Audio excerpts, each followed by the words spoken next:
Hello and welcome back friends. આજે આપણે MCom semester 2 international બિઝનેસની અંદર એક ક્વેશ્ચન જોવાનો છે, સાર્ક। વિસ્તારથી નોંધ લખો।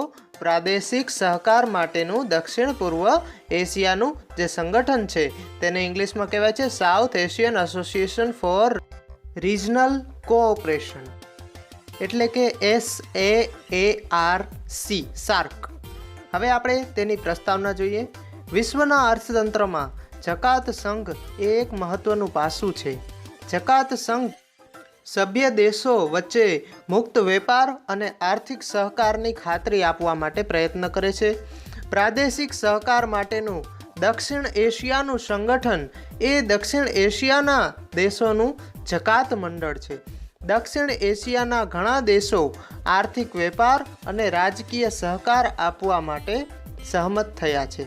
પ્રાદેશિક સહકાર માટેના દક્ષિણ એશિયન સંગઠનની વ્યાખ્યા જોવી હોય તો તે દક્ષિણ એશિયામાં આવેલા દેશોનું આર્થિક, રાજકીય અને સાંસ્કૃતિક બાબતો અંગે સભ્ય દેશોમાં સંકલન જાળવવા માટેનું ભૌગોલિક, રાજકીય અને આર્થિક સંગઠન છે। તે દક્ષિણ એશિયાના સભ્ય દેશો વચ્ચે થયેલી આંતરરાષ્ટ્રીય સંધિ છે, જેના ઉદ્દેશ્યમાં આર્થિક વૃદ્ધિ વધારવી, સામાજિક પ્રગતિ, તેના સભ્ય દેશોના સાંસ્કૃતિક વિકાસ, પ્રાદેશિક શાંતિ અને સ્થિરતાનું રક્ષણ કરવું અને સભ્ય દેશોને શાંતિપૂર્વક મતભેદ ચર્ચા વિચારણા એની તક પૂરી પાડવાનો સમાવેશ। હવે આપણે પ્રાદેશિક સહકાર માટેના દક્ષિણ એશિયન સંગઠનની લાક્ષણિકતા જોઈએ। પ્રથમ છે, તે દક્ષિણ એશિયામાં આવેલા દેશો વચ્ચે કરાર છે। તેની સ્થાપના દિવસ છે 8 ડિસેમ્બર 1985। તેનો ધારાકીય દરજ્જો આંતરરાષ્ટ્રીય સંધિ કરાર છે। ત્યારબાદ ચોથી લાક્ષણિકતા, તેના 7 પાયાના સભ્યોમાં શ્રીલંકા, ભૂતાન, ભારત, માલદીવ, નેપાળ, પાકિસ્તાન અને બાંગ્લાદેશનો સમાવેશ થાય છે। પાંચમી લાક્ષણિકતા છે, દરેક દેશના સર્વોચ્ચ વ્યક્તિઓની વાર્ષિક મીટિંગ યોજવામાં આવે છે અને દરેક દેશના વિદેશ મંત્રીની મીટિંગ વર્ષમાં 2 વખત યોજવામાં આવે છે। છઠ્ઠી લાક્ષણિકતા છે, આર્થિક વિકાસ ઉપરાંત તે રાજકીય અને સાંસ્કૃતિક એકતા ઉપર પણ ભાર મૂકે છે અને પ્રદેશમાં શાંતિ સ્થાપવાનો ઉદ્દેશ્ય ધરાવે છે। સાતમી લાક્ષણિકતા છે, સભ્ય દેશોમાં વિવિધ પ્રાદેશિક કેન્દ્રો સ્થાપ્યા છે। આઠમું છે, હાલમાં આ સંગઠનના કુલ 8 સભ્ય દેશો છે અને નવમું છે, તેનું મુખ્ય મથક નેપાળમાં આવેલું છે, કાઠમાંડુમાં। ત્યારબાદ નેક્સ્ટ પોઈન્ટ છે, પ્રાદેશિક સહકાર માટેના દક્ષિણ એશિયન સંગઠનના ઉદ્દેશ્યો। પ્રથમ ઉદ્દેશ્ય, આ સંગઠનનો મુખ્ય અને પાયાનો ઉદ્દેશ્ય દક્ષિણ એશિયાના લોકોના કલ્યાણને ઉત્તેજન આપવું અને જીવન ધોરણની ગુણવત્તા સુધારવાનો છે।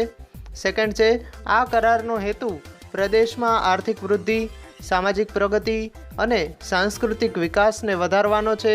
સભ્ય દેશો ગૌરવ સાથે જીવવું અને સંપૂર્ણ ક્ષમતાનો ઉપયોગ કરી શકે તેવી તમામ વ્યક્તિગત તકો છે એ તેમને પૂરી પાડવી, તેના માટે પોતે સહમત થયા છે। થર્ડ છે, અન્ય એક દેશ દક્ષિણ એશિયાના દેશોને પસંદગીના ક્ષેત્રોમાં સ્વનિર્ભર બને તે માટે તેમને પ્રોત્સાહિત કરવાનો અને સક્ષમ બનાવવાનો એમનો ઉદ્દેશ્ય છે। ફોર્થ છે, સભ્ય દેશો પરસ્પર વિશ્વાસ, પરસ્પર સમજૂતી અને એકબીજાના પ્રશ્નોના મૂલ્યાંકનમાં ફાળો આપવા માટે અને સહમત થયા છે। પાંચમો ઉદ્દેશ્ય છે, તેને હેતુ, સક્રિય સહયોગ અને આર્થિક, સામાજિક, સાંસ્કૃતિક, ટેકનિકલ અને વૈજ્ઞાનિક ક્ષેત્રે પરસ્પર મદદ કરવાનો પણ તેમનો હેતુ છે। છઠ્ઠું છે, આ કરારનો ઉદ્દેશ્ય અન્ય વિકસતા દેશો સાથે સહકાર મજબૂત કરવાનો પણ છે। સાતમું છે, અન્ય દેશો સાથે સહકારને મજબૂત સહકાર અને ટેકો મળે તે પણ જરૂરી છે। આઠમું છે, સભ્ય દેશો પોતાના જેવા જ ઉદ્દેશ્યો અને હેતુઓ ધરાવતા પ્રાદેશિક અને આંતરરાષ્ટ્રીય સંગઠનોને સહકાર આપવા માટે સહમત થયા છે। નેક્સ્ટ પોઈન્ટ છે, પ્રાદેશિક સહકાર માટેના દક્ષિણ એશિયન સંગઠનના સિદ્ધાંતો। હવે આપણે તેના સિદ્ધાંતો જોશું। પ્રથમ પોઈન્ટ છે, પરસ્પર આદર। કરારમાં સભ્ય દેશો પરસ્પર એકબીજાને આદર આપશે તેવો એક મહત્વનો સિદ્ધાંત સ્વીકારવામાં આવ્યો છે. આ સિદ્ધાંત સ્વતંત્રતા, સાર્વભૌમત્વ, સમાનતા, પ્રાદેશિક એકતા અને તમામ રાષ્ટ્રોની રાષ્ટ્રીય ઓળખ પૂરી પાડે છે. સેકન્ડ છે દરેક રાજ્યના હકો. આ કરાર દરેક સભ્ય દેશોને નેતૃત્વ કરવાનો હક આપે છે. આ હક મુજબ દરેક સભ્ય દેશોને બાહ્ય દખલગીરી વગર, ભાંગફોડ અથવા તો દબાણ વગર પોતાના રાષ્ટ્રના અસ્તિત્વનું નેતૃત્વ કરવાનો અધિકાર છે. ત્રીજો સિદ્ધાંત છે બિન દખલગીરી. સભ્ય દેશો એ બાબત સાથે સંમત થયા છે કે તેઓ અન્ય સભ્યો દેશોની આંતરિક બાબતમાં દખલગીરી કરશે નહીં. ચોથું છે પતાવટની ગોઠવણ. આર્થિક અને સાંસ્કૃતિક વિકાસ ઉપરાંત એક મહત્વનો હેતુ પ્રાદેશિક શાંતિ અને સ્થિરતાનું રક્ષણ કરવાનો પણ છે. આ સભ્ય દેશોને ઝઘડાની પતાવટ શાંતિપૂર્વક કરવા માટેની તક પૂરી પાડવાનો છે. આ કરાર ઝઘડાની પતાવટ માટે જરૂરી વ્યવસ્થા પૂરી પાડશે. ફિફ્થ છે ધમકી અથવા દબાણના ઉપયોગનો સ્વૈચ્છિક ત્યાગ. સભ્ય દેશો એ બાબત સાથે પણ સંમત થયા છે કે તેઓ બીજા દેશો ઉપર લશ્કરી પગલાં લેવાની ધમકી અથવા દબાણનો ઉપયોગ નહીં કરે. છઠ્ઠો સિદ્ધાંત છે અસરકારક પ્રાદેશિક સહકાર. કોઈ પણ જકાત સંઘનો આ પણ એક પાયાનો સિદ્ધાંત હોય છે. પ્રાદેશિક સહકાર માટેના દક્ષિણ એશિયન સંગઠનના સભ્ય દેશો પણ રાજકીય, સાંસ્કૃતિક અને આર્થિક બાબતો અંગે અસરકારક પ્રાદેશિક સહકાર આપવા માટે સંમત થયા છે. નેક્સ્ટ પોઈન્ટ છે પ્રાદેશિક સહકાર માટેના દક્ષિણ એશિયન સંગઠનનું વ્યવસ્થાતંત્રીય માળખું. હવે આપણે આ સંગઠન જે છે તેના માળખું જોશું, કેવી રીતે તે માળખું કાર્ય કરે છે. પ્રથમ છે પ્રધાનોની પરિષદ. પ્રધાનોની પરિષદમાં સભ્ય દેશોના વિદેશ મંત્રીઓનો સમાવેશ થાય છે. તેમના કાર્યો છે એ નીચે પ્રમાણે આપેલા છે. પ્રાદેશિક સહકાર માટેના દક્ષિણ એશિયન સંગઠનની નીતિઓ ઘડવી, સંગઠન હેઠળ સહકારની પ્રગતિની સમીક્ષા કરવી, સહકારના નવા વિસ્તારો, ક્ષેત્રો નક્કી કરવા. ચોથું છે સંગઠન હેઠળ ગર્ભિત જરૂરિયાત તરીકે વધારાની વ્યવસ્થા સ્થાપિત કરવી. પાંચમું છે સંગઠન માટે સામાન્ય હિતની અન્ય બાબતો અંગે નિર્ણય કરવો. છઠ્ઠું છે પ્રધાનો એટલે કે મંત્રીઓની પરિષદ વર્ષમાં 2 વાર મળે. સભ્ય દેશો વચ્ચે થયેલા કરાર મુજબ પરિષદની અસાધારણ બેઠક બોલાવી શકાય. બીજું વ્યવસ્થાતંત્રીય માળખું છે સ્થાયી સમિતિ. આ સમિતિ વિદેશી સેક્રેટરીઓની બનેલી છે. સ્થિર સમિતિનું મુખ્ય કાર્ય સહકારના કાર્યક્રમોનું સંકલન કરવાનું અને સમગ્ર રીતે ધ્યાન આપવાનું હોય છે. નીચે આપણને અ, બ, ક કયા કયા કાર્ય કરે છે તે જોઈએ આપણે. ઉપર દર્શાવેલ 2 સમિતિઓ ઉપરાંત આ સંગઠનની વિવિધ પેટા સમિતિઓ જેવી કે ટેકનિકલ સમિતિ, પ્રવૃત્તિ સમિતિ વગેરે હોય છે.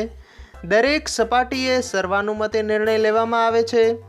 દ્વિપક્ષીય અને વિવાદવાળી બાબતો ચર્ચા વિચારણામાંથી બાકાત રાખવામાં આવે છે. હવે આપણે સાર્કના કાર્યો જોશું. પ્રથમ છે સંયુક્ત રાષ્ટ્ર સંઘના ચાર્ટરના સિદ્ધાંતો અને બિન જોડાણના અભિગમને વળગી રહી પ્રસ્તુત વિસ્તારમાં શાંતિ, સ્થિરતા, ભાતૃભાવ અને પ્રગતિ માટે કામ કરવું અને તેમાંય વિશેષ કરીને સાર્વભૌમિકતાની, સમાનતા, પ્રાદેશિક અખંડિતતા, રાષ્ટ્રીય સ્વાતંત્ર્ય, બળનો ઉપયોગ નહીં અને રાજ્યોની આંતરિક બાબતમાં દખલગીરી કરવી નહીં તથા બધા જ ઝઘડાઓના શાંતિમય ઉકેલ માટે કાર્ય કરવું. સેકન્ડ છે પ્રવર્તમાન યુગમાં વિશ્વના દેશોનું એકબીજા પર પરાવલંબન વધતું જાય છે. તે સંદર્ભમાં શાંતિ, સ્વતંત્રતા, સામાજિક ન્યાય અને આર્થિક પ્રગતિ ધ્યેયો દક્ષિણ એશિયાના વિસ્તારમાં પરસ્પર સમજૂતી, પાડોશી દેશો સાથે સારા સંબંધ અને સભ્ય દેશોના અર્થપૂર્ણ સહકાર દ્વારા જ સાધી શકાય એ હકીકતનો સ્વીકાર કરી તે માટેના સંનિષ્ઠ પ્રયાસો હાથ ધરવા તે તેનું કાર્ય છે સાર્કનું. ત્રીજું છે દક્ષિણ એશિયાઈ દેશોની પ્રજાના પ્રશ્નો, હિતો અને તેમની આકાંક્ષાઓ લગભગ એક સરખી છે. તે સંદર્ભમાં આ સમસ્યાઓના ઉકેલ માટે આ દેશોની રાજકીય અને આર્થિક વ્યવસ્થા તેમજ તેમની સાંસ્કૃતિક પરંપરાઓના માળખામાં રહીને એકબીજા સાથે સંયુક્ત સાથ અને સહકાર સધાય તે ખાસ આવશ્યક છે. સાર્કનું પાંચમું કાર્ય છે આ વિસ્તારની પ્રજાના આર્થિક કલ્યાણ માટે તેમજ તેમના જીવનની ગુણવત્તામાં સુધારો કરી અને તેને વધારવા માટે દક્ષિણ એશિયાના દેશો વચ્ચે પ્રાદેશિક સહકાર લાભકારક, ઇચ્છનીય અને આવશ્યક છે. છઠ્ઠા નંબરનું કાર્ય જોઈએ. આ વિસ્તારની પ્રજાના આર્થિક કલ્યાણ માટે તેમજ તેમના જીવનની ગુણવત્તામાં સુધારો કરી અને તેમને વધારવા માટે દક્ષિણ એશિયાના દેશો વચ્ચે પ્રાદેશિક સહકાર લાભકારક, ઇચ્છનીય અને આવશ્યક છે. સાતમું છે વધુમાં દક્ષિણ એશિયાના દેશો વચ્ચે આર્થિક, સામાજિક અને ટેકનિકલ સહકાર આ દેશોના રાષ્ટ્રીય અને સામૂહિક આત્મનિર્ભરતા માટે મહત્વની ભૂમિકા નિભાવશે. આઠમું જોઈએ દક્ષિણ એશિયાઈ વિસ્તારના દેશો વચ્ચે વધુને વધુ સહકાર, સંપર્ક અને આપલે આ વિસ્તારના દેશો વચ્ચેની મૈત્રી વધુ ગાઢ બનાવી આ દેશોની પ્રજા વચ્ચે સારી વિધેયાત્મક સહજ ઊભી કરશે. નાઇન્થ છે સંસ્થાકીય માળખામાં રહીને આ દેશો વચ્ચેના સહકારને પ્રોત્સાહન આપવાનું પુનઃ ઉચ્ચારણ કરવામાં આવે છે. આ સાર્કના આખા પ્રશ્નનો આપણે સારાંશ જોઈએ.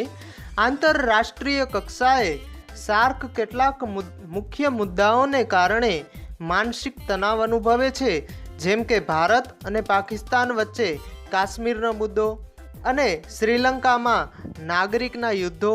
જોકે સાર્કની સભામાં આ મુદ્દાઓ પ્રત્યે સમાધાન કરવાનું વલણ રાજકીય પરિપ્રેક્ષ્યથી જોવા મળે છે.